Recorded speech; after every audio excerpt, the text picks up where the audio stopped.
बोले बोले बिरजू बाबा की, बागी बलिया की, अमर शहीद मंगल पांडे की, बागी बलिया के चित्तू पांडे जी की। आज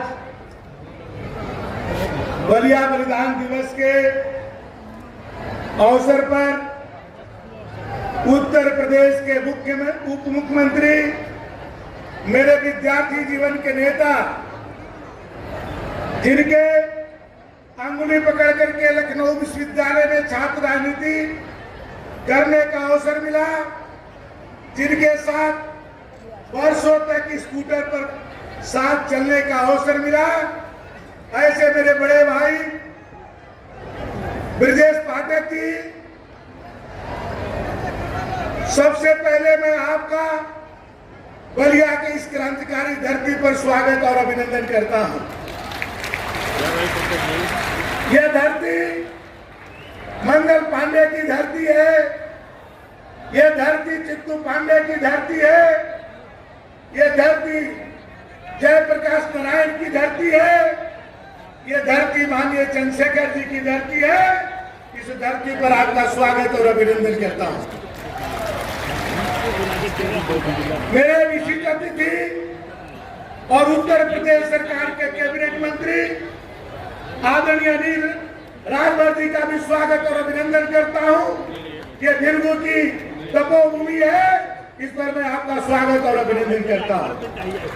और मेरे मित्र और आजमगढ़ के सांसद, हम सब के लाडले, जो अभी नगर पालिका के चुनाव में भी बलिया नगर पालिका को जिताने के लिए बलिया में पधारे थे, ऐसे दिनेश लाल रघुआ जी का भी बलिया के क्रांतिकारी धरती पर स्वागत और अभिनंदन। मेरे मित्र और मंत्री परिषद में साथ साथ काम करने वाले बलिया के हिलाल दानिश आजाद अंसारी जी का भी स्वागत और अभिनंदन करते हैं। हम सब के नेता और बलिया के लोकप्रिय सांसद, जो हम सब के संरक्षक भी है, आदरणीय वीरेंद्र सिंह जी का भी स्वागत और अभिनंदन करता हूं बलिया के अपने विधानसभा के अंदर। हम सब के नेता और राज्यसभा के सांसद आदरणीय नीरज शेखर जी को भी स्वागत और अभिनंदन करता हूं। सलेमपुर के सांसद और विद्यार्थी जीवन के मित्र मेरे रविंद्र कुशवाहा जी को भी बलिया अपने विधानसभा में स्वागत और अभिनंदन करता हूं। और सबसे आज हमारा सौभाग्य है कि 1942 के क्रांति के महानायक एकमात्र बलिया में डॉक्टर रामेश्वर पांडे जी भी मंच पर है, मैं उनका भी स्वागत और अभिनंदन करता हूं। मैं को भी सम्मान करता हूं, विशेष करके बलिया के सभी यहां पर उपस्थित स्वतंत्रता संग्राम सेनानी के बलिदानी परिवार के सभी सदस्यों का भी स्वागत और अभिनंदन करता हूं। बलिया के सभी गणमान्य व्यक्तियों को भी मैं स्वागत और अभिनंदन करता हूं। माननीय उप मुख्यमंत्री जी, ऐसे तो देश 1947 में आजाद हुआ, लेकिन भारतवर्ष में 3 जनपदों को 1942 में ही आजाद होने का गौरव प्राप्त हुआ था, उसमें एक बलिया भी था। उसी के प्रतीक चिन्ह में आज का कार्यक्रम 19 अगस्त 1942 को हम लोग आजादी मिली थी। और अभी आप जाकर के जो जेल का आपने दरवाजा खोला, जिसके अंदर से हमारे मंगल पांडे, हमारे चित्तू पांडे, हमारे महानंद मिश्रा जी, हमारे उमाशंकर जी, ऐसे सभी क्रांतिकारी जेल से बाहर हुए। और उस समय के तत्कालीन जिलाधिकारी और पुलिस अधीक्षक हमारे स्वतंत्रता सेनानियों के सामने घुटने टेक दिए थे और समर्पण करके बलिया को आजाद कराने का हम सबको गौरव प्रदान किए थे। उसी के प्रतीकात्मक स्वरूप में हम लोग इस कार्यक्रम को आयोजित करते हैं। पिछले वर्ष माननीय मुख्यमंत्री जी इस कार्यक्रम में आए थे और इस बार आपको आने का तो आपने सौभाग्य दिया है और मैं चाहता हूं कि ये कार्यक्रम केवल एक सिंबॉलिक न रहे, ये बलिया के जनमानस को झकझोर देने वाला एक कार्यक्रम है। महात्मा गांधी ने 9 अगस्त 1942 को कहा था, करो या मरो, या तो देश के लिए मर जाओ या अंग्रेजों को भारत से भगा दो। और उसमें बलिया के लोगों ने 9 अगस्त से लेकर के 22 अगस्त तक कोई ऐसा कस्बा नहीं होगा कि बलिया के लोग उसमें बलिदान न हुए। हजारों लोग बलिया के लोग शहीद हो गए और भारत में सबसे पहले आजाद होने का, बलिया को गौरव प्रदान करने का काम उन्होंने किया। उसको हम लोग याद करते हैं। उस समय के ब्रिटिश संसद के अंदर भी जब बलिया को यहाँ के क्रांतिकारियों ने आजाद करा दिया था तो ब्रिटिश संसद में भी इसकी चर्चा, ऐसे लग रहा था कि बलिया केवल जिला नहीं आजाद हुआ है, बलिया कोई राष्ट्र आजाद हो गया है, ऐसा संसद में, ब्रिटिश के संसद में चर्चा। और जब बलिया के जब दोबारा अंग्रेजों ने हमारे क्रांतिकारियों को बलिदान करके जब इसको फिर से यहाँ पर अंग्रेजों का शासन हुआ तो फिर जाकर के अंग्रेजी हुकूमत में, ब्रिटिश संसद में फिर से चर्चा हुआ कि बलिया को हम लोगों ने दोबारा आजाद कर लिया है। ये बागी बलिया है जो हमारे जो कलाकार अभी गा रहे थे कि बागी जिला जिला है, बागी बलिया जिला है। तो बागी हम लोग इसीलिए कहे जाते हैं के नाम से हम लोग की पहचान होती है, बिरजू बाबा के कारण हम सबकी पहचान होती है।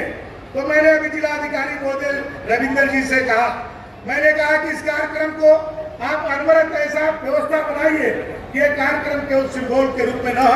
हम लोग बहुत ही 9 अगस्त से लेकर के 19 अगस्त तक अब अगले वर्ष कार्यक्रम करेंगे तो 9 अगस्त से उसको प्रारंभ करेंगे और 19 अगस्त को यहाँ पर उसका समापन करेंगे। हमने चाहे वो बलिया के शहीद हुए हों, चाहे सुखपुरा के हों, चाहे चिरैया के हों, चाहे हमारे फेफड़ा के हों, सभी क्रांतिकारी स्थलों पर जाकर के हम लोग कार्यक्रम आयोजित करेंगे। हम लोगों ने निर्णय लिया है कि इस बार हम लोगों ने अपने जो बलिदानी परिवार के लोग थे उनको 75 हम लोग CSR फंड से, बड़ी बड़ी कंपनियां CSR फंड होती है 2%। हम परिवहन मंत्री हैं, आजकल माननीय प्रधानमंत्री जी और मुख्यमंत्री जी वो चाहते हैं कि इलेक्ट्रिक गाड़ियां जो चले, प्रदूषण कम हो। बहुत सारी कंपनियां मेरे पास आती हैं, टाटा है, वीलेट है, बड़े बड़े और भी कंपनियां हैं। उन लोगों से मैंने आग्रह किया, एक कंपनी ने आज 75 स्कूटी आज हमारे बलिदानी परिवारों को देने का काम किया है। और एकमात्र हमारे स्वतंत्रता सेनानी डॉक्टर रामविचार पांडे जी आज हम सबके बीच में है, इस मंच पर है।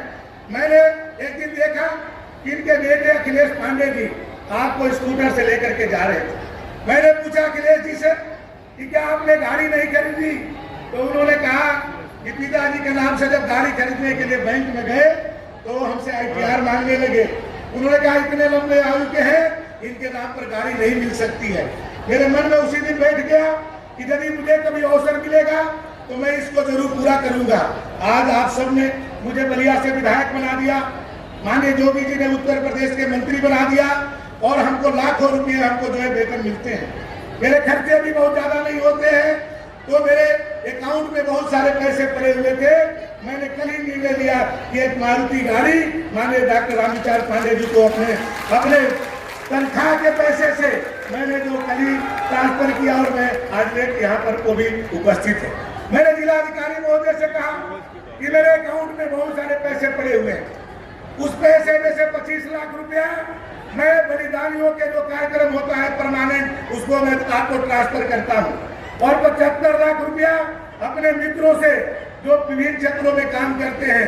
जब मैं लखनऊ विश्वविद्यालय की राजनीति में था, माननीय विद्यार्थी पाठक भी मेरे सीनियर हुआ करते थे, उसमें बहुत सारे लोग IAS है, IPS है, बड़े बड़े बिजनेसमैन हैं।